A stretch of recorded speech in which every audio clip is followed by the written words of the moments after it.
අපි මේ කතා කරපු ඩෙන්ගු මතුරුවගේ ලයිෆ් සයිකල් එක වගේම තමයි සන්ධි මේ හැම ජොයින්ට් එකක්ම ඉදිමෙන්න ගන්නවා. විශාල ප්‍රමාණයකින් වැඩි වෙනවා IgM සහ IgG කියන ප්‍රතිදේය.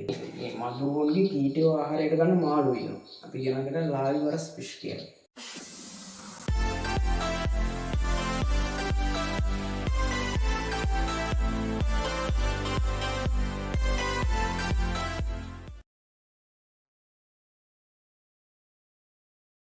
ඕකේ චිකුන්ගුන්යා කියන ඔය නමේ අර්ථය එන්නේ ඉහළට නැමෙන කියන ඔය අර්ථයක් තියෙනවා. චිකුන්ගුන්යා. දැන් මේ මොකද්ද මේ ලෙඩේ? කොහොමද මේ මොකද්ද පිට මේ ලෙඩේ හැදුනම අපිට පේන දේ මොකක්ද? චිකුන්ගුන්යා කියන එක උණ රෝගය. අපි දන්නවා උණ රෝග තියෙනවා. මේකත් වෛරස් එකක්. එතකොට මේකත් මේ RNA වෛරස් එකක් තමයි චිකුන්ගුන්යා වෛරස්. චිකුන්ගුන්යා වෛරස් රෝගයක්. ඒ වෛරස් එක RNA වෛරස් එකක්. අපි දන්නවා ඩෙන්ගු ඒත් RNA වෛරස් එකක්. ඩෙන්ගු වගේමයි මේක. ඩෙන්ගු උණ රෝගය වගේම චිකුන්ගුන්යා උණ හැදෙන්නේ. වගේ මේකේ තියෙන ප්‍රධානම රෝග ලක්ෂණය තමයි චිකුන්ගුන්යා හැදුනම මේ හන්දිවල වේදනාව වෙනවා. කුඩා සංදිවල ඒ වගේම ලොකු සංදිවල මේ විශේෂයෙන්ම දණහිස වැලමිට මේ ඇඟිලි වල ජොයින්ට්ස් මේ රිස්ට් එක ඒ ජොයින්ට් වල ගොඩක් අධික වේදනාවක් එනවා. ඒක තමයි මේකේ තියෙන ප්‍රධානම රෝග ලක්ෂණය. ඊට අමතරව උණ තියෙනවා. මේ චිකුන්ගුන්යා වෛරස් එකත් RNA වෛරස් එකක්. මේකේ මේ තියෙන RNA දාමය සිංගල් ස්ට්‍රෑන්ඩඩ් එකක්. ඒ කියන්නේ තනි දාමයක් තියෙනවා. ඩබල් ස්ට්‍රෑන්ඩඩ් නෙමෙයි. අපි කතා කරන්නේ RNA වල ඩබල් ස්ට්‍රෑන්ඩඩ් තියෙනවා කියලා. මේකේ තියෙන්නේ තනි දාමයක්. හරිද? තනි දාම RNA එකක් තමයි මේ චිකුන්ගුන්යා වෛරස් එකේ තියෙන්නේ. අපි දන්නවා ඩෙන්ගු වෛරස් එක. ඩෙන්ගු වෛරස් එක කොහොමද බෝ වෙන්නේ? ඩෙන්ගු මදුරුවගේ. ඩෙන්ගු මදුරුව කියන්නේ ඩෙන්ගු වෛරස් එක ට්‍රාන්ස්පෝර්ට් කරන මදුරුවගේ නම. ප්‍රධාන වශයෙන් මදුරු විශේෂ දෙකක් තියෙනවා. එක්කෙනෙක් ඊඩිස් ඇල්බෝපික්ටස් අනිත් එක්කන ඊඩිස් ඊජිප්ටයි. අන්න ඒ උන් දෙන්නම තමයි මෙන්න මේ චිකුන්ගුන්යා වෛරස් එක ට්‍රාන්ස්පෝර්ට් කරන්නේ. ඒ කියන්නේ චිකුන්ගුන්යා වෛරස් එකේ වාහකය තමයි මදුරුව. කවුද ස්පෙෂල් මදුරුව දෙන්න කවුද? එක්කෙනෙක් තමයි ඊඩිස් ඇල්බෝපික්ටස් අනිත් එක්කෙනා තමයි ඊඩිස් ඊජිප්ටයි. Aedes ඇල්බෝපික්ටස් Aedes ඊජිප්ටයි. ඔය මදුරු විශේෂ දෙකෙන් තමයි ප්‍රධාන වශයෙන්ම යන්නේ. තව ඊට අමතරව සොයාගෙන තියෙනවා කිව්ලෙක්ස් මදුරුව. කිව්ලෙක්ස් කියන මදුරුවගෙනුත් මේ වෛරස් එකේ කිසියම් ප්‍රමාණයක් ප්‍රවාහණය වෙනවා කියලා.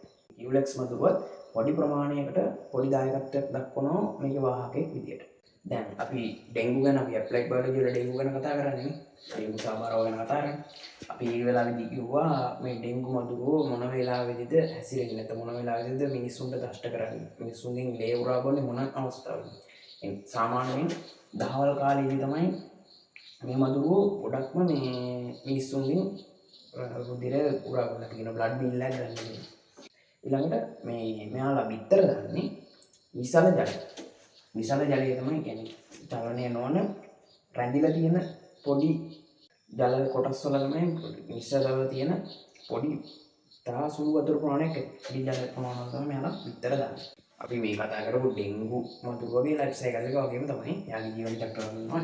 දැන් මේ මදුරුවේ කොන්න කාට හරි චිකුන්ගුන්යා කාට හරි වැළලීලා තියෙනවා. පිටු මදුරුවෙක් ගිහිල්ලා ඒ වැළඳිච්ච පුද්ගලයාගෙන් ගන්නවා එයා දෂ්ට කරලා රුධිරය උරා බොනවා. දැන් ඒ රුධිරයේ කවුද ඉන්නේ? ඒ රුධිරයේ ඉන්නවා මෙන්න මේ චිකුන්ගුන්යා වෛරස් එක නේ. චිකුන්ගුන්යා වෛරස් එක ඉන්නවා. හරිද? ඒ චිකුන්ගුන්යා වෛරස් එක යනවා මේ මදුරුවගේ ආහාර මාර්ගය තුලට. ආහාර මාර්ගය තුලට ගිහිල්ලා මදුරුවගේ ඇඟ ඇතුළේදී මේ වෛරස් එක එනවා කීයට ග්‍රන්ථි වල. වෛරස් එක දැන් තියෙනවනේ මදුරුවගේ ඇඟ ඇතුළේ. දැන් මදුරුව වාහකෙක් කියලා ඉවරයි. දැන් මදුරුව වාහකෙක් උනේ දැන් ඉස්සෙල්ලා නිරෝගී මදුරුව. මදුරුව අර චිකුන්ගුන්යා හැදුණු කෙනෙක්ගෙන් රුධිරය උරා බිව්වා. දැන් මොන මදුරුවට චිකුන්ගුන්යා වෛරස් එක ඇතුළු වුණා. දැන් මදුරුව වාහකෙක්. දැන් මදුරුව මේ වෛරස් එක අරගෙන යනවා නිරෝගී පුද්ගලෙක් ගාවට. නිරෝගී පුද්ගලයා මේ මදුරුව ඇවිල්ලා මේ මදුරුව ඇවිල්ලා දෂ්ට කරනවා. හරිද? මදුරුවගේ තුල ඉන්න චිකුන්ගුන්යා වෛරස් එක ඇතුල් වෙනවා මේ පුද්ගලයා මේ නිරෝගී පුද්ගලයාගේ ඇඟ ඇතුළට. සාමාන්‍යයෙන් මෙයාගේ ඉන්කියුබේෂන් පීරියඩ් අපි කියනවා මේ බීජෞෂණ සමය කියලා. බීජෞෂණ කාලය කියන්නේ බීජෞෂණ කාලය තමයි සාමාන්‍යයෙන් දින 3-12ක් වගේ අතර දින 3-12ක් වගේ අතර තමයි මෙයාගේ බීජෞෂණ කාලය. ඒ කියන්නේ මේ වෛරස් එක මෙයාගේ ඇතුලේ ගුණණය වෙලා පළවෙනි රෝග ලක්ෂණය මුලින්ම රෝග ලක්ෂණය පෙන්වන්න යන කාලය. මෙයාගේ තුල මේ වෛරස් එක ගුණණය වෙලා තවත් වෛරස් ගොඩාක් හදලා මේ වෛරස් එක මෙයාගේ ඇඟ ඇතුලේ ගුණණය වෙලා මෙයාට රෝග ලක්ෂණයක් නැත්නම් ඉස්සෙල්ලාම උණ හැදෙන්නේ වෛරස් එක ආසාදනය වෙලා දවස් 3-12ක් අතර තමයි. එක එක්කෙනාගේ ඒ පුද්ගලයන්ගේ තියෙන ප්‍රතිශක්තිකරණ පද්ධතියේ තියෙන ශක්තිමත් භාවය අනුව ඒක තීරණය වෙනවා කොච්චර කාලයක්ද කියලා. අපි රෝග ලක්ෂණ ගැන බලුවොත් රෝග ලක්ෂණ ඉස්සෙල්ලාම හැදෙන්නේ මේ පුද්ගලයාට ඉස්සෙල්ලාම උණ හැදෙයි. හරි.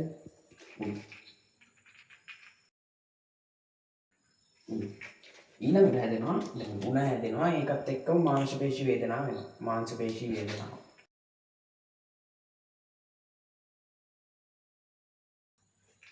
මාංශපේශී වේදනාව. ඊළඟට සංදිවල වේදනාව. සංදිවල වේදනාව වෙනවානේ. සංදිවල වේදනාව. අපි මේ හිස රදේ. හරි. උණ මාංශපේශී වේදනාව, සංදිවල වේදනාව, හිස රදේ. ඊළඟට මෙයාලට තව එනවා කැසීමක්. හරිද? කැසීමක් වෙනවා. ඒ කැසීම එන්නේ සාමාන්‍යයෙන් පොඩි මේ කුෂ්ඨයක් නැත්නම් පොඩි රෑෂ් එකක් එක්ක තමයි එන්නේ. උණ හැදිලා දවස් කීපයක් වගේ ගත වෙනකොට එනවා මේ කුෂ්ඨ. කුෂ්ඨය. හරිද? කුෂ්ඨ ගතිය. ඒ කියන්නේ පොඩි රෑෂ් එකක සමය කසන ගතියක් එනවා. රතු පාට විවිලි වගේ යන්න ඒ වගේ කසන ගතියක් එනවා. මේ ටිකත් එක්ක වෙනවා තෙහෙට්ටුව. ඇඟට තෙහෙට්ටුව වෙනවා. තෙහෙට්ටුව. ඊළඟට මේ සංදිවල වේදනාවක් තිබුණාද? ඊට පස්සේ සංදි ඉදිමෙන්න ගන්නවා. සංදිවල ඉදිමු වෙනවා. සංදිවල ඉදිමු වෙනවා. ඊළඟට මේ ඇස් වටේ රතු වීමක් වගේ වෙනවා. හරිද? අපි කියන කන්ජන්ක්ටිවයිටිස් කියලා. ඇස් රතු වීම, ඇස් වටේ රතු වීම. එනිසා රෝග ලක්ෂණ මේකට කියන කන්ජන්ක්ටිවයිටිස් කියලා කියන්නේ. ඒ කියන්නේ සාමාන්‍ය මුලින්ම උණ එනවා, ඊළඟට මාංශපේශී වේදනාව, ඊට පස්සේ සංදිවල වේදනාවක් එනවා. සංදිවල වේදනාව අධික වේදනාවක් එන්නේ. ඒ වගේම මේ උණත් අධික උණක් එන්නේ. ඊළඟට හිස රදේ එනවා, සමේ කැසීමක් එක්ක කුෂ්ඨ එනවා. ඊළඟට ඇඟට තෙහෙට්ටු වෙනවා. ඇඟට ගොඩක් තෙහෙට්ටු ඇත්තටම හැදුනම. ඊළඟට සංදිවල ඉදිමු. සංදි මේ හැම ජොයින්ට් එකක්ම ඉදිමෙන්න ගන්නවා. ඊළඟට ඇස් රතු වෙනවා කියන්නේ. ඇස් රතු වෙලා වගේ. මෙන්න මේ ප්‍රධාන රෝග ලක්ෂණ. ඊට අමතරව තව එක්කෙනාගේ තියෙන ඒ ශරීරවල තියෙන ඒ කියන්නේ ප්‍රතිශක්තිකරණ ශක්තිය අනුව මේ රෝග ලක්ෂණවල පරාසය හෙට මෙහෙට වෙන්න පුළුවන්. මේ ප්‍රධාන වශයෙන් මේ රෝග ලක්ෂණ ටික එන්න පුළුවන්. සමහර අයගේ පර්යන්ත ස්නායු පද්ධතියට මේක බලපානවා.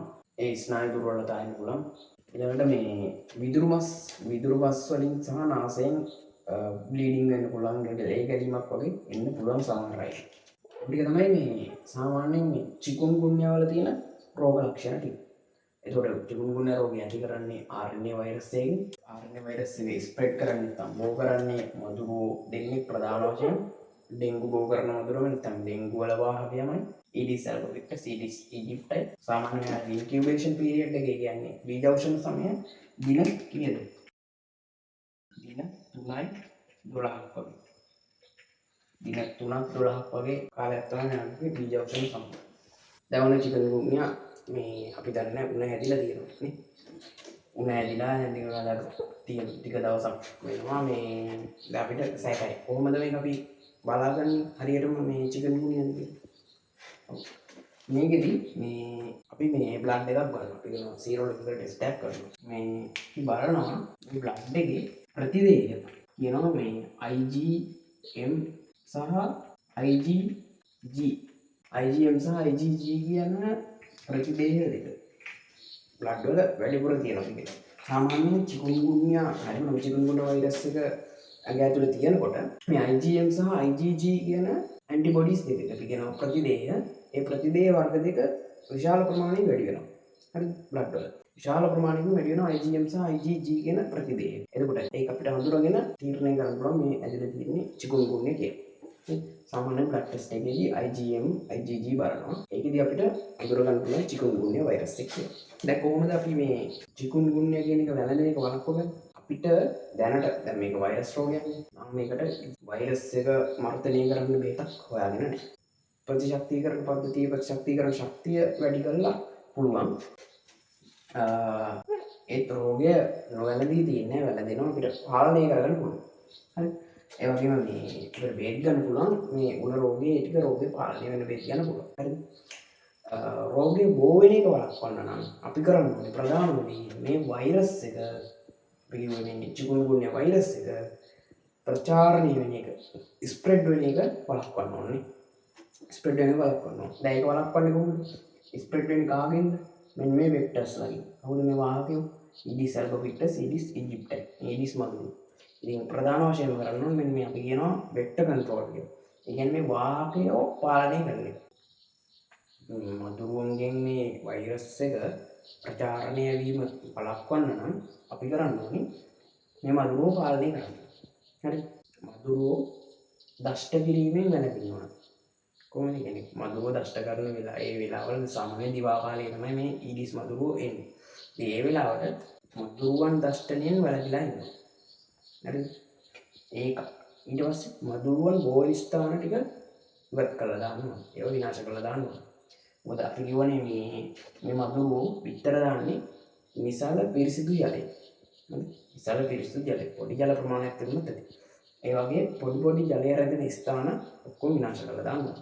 ඊළඟට තව කරන්න පුළුවන් ඕනනම් අපිට ඔය පොකුණු වලට ඒ වගේ අපි කියනවා මේ මදුරුවන්ගේ කීටය ආහාරයට ගන්න මාළු ඉන්නවා. අපි කියනකට ලාවිවරස් ෆිෂ් කියලා.